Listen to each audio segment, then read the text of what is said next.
দর্শক, গ্রেপ্তারের বিষয়ে আরও খবর জানার চেষ্টা করব। ডিবি কার্যালয়ের সামনেই রয়েছেন আমার সহকর্মী মনিরুল ইসলাম। সরাসরি যাচ্ছি তার কাছে। মনির, আসামিদের কখন আদালতে হাজির করা হতে পারে বা কোনো রিমান্ড আবেদন করা হবে কিনা সে বিষয়ে আমাদেরকে জানাবেন। খামেরা তো দাগ হয় কিভাবে? এই যে ভাবি, দাগও যাবে রাগও যাবে। নিন চাকা সুপার হোয়াইট। আসলে একটু আগের তথ্য সেটি হচ্ছে এই যে আসামি যারা আমরা জেনেছি যে গতকাল রাতে ক্যাপ্টেন সাবেক মুক্তিযুদ্ধের প্রতিমন্ত্রী ক্যাপ্টেন নবী তাজুল ইসলাম, র্যাবের সাবেক মুখপাত্র এবং তিনি এই যে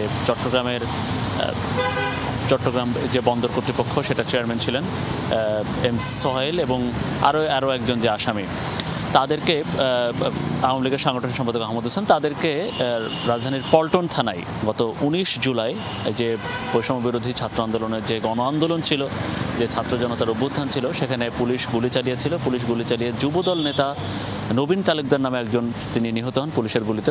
তো সেই 19 জুলাইয়ের ওই ঘটনায় রাজধানীর পল্টন থানা দায়ের করা মামলায় তাদেরকে গ্রেফতার করা হয়েছে। এটাই কিছুক্ষণ আগের তথ্য।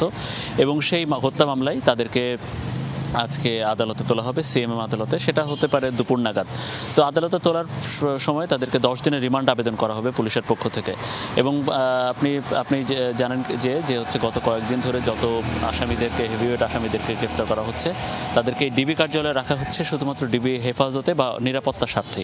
এই যে মামলাগুলো আসলে তদন্ত করছে থানা পুলিশই। সুতরাং আজকের যে মামলা, সেই মামলাটিও পল্টন থানা পুলিশ তদন্ত করবে এবং সেই তদন্তকারী কর্মকর্তা আদালতে তিনি প্রাথমিক প্রতিবেদন পাঠাবেন এবং সেখানে 10 দিনের রিমান্ড আবেদন করা হবে এই আসামিদের। মনির, ধন্যবাদ আপনাকে।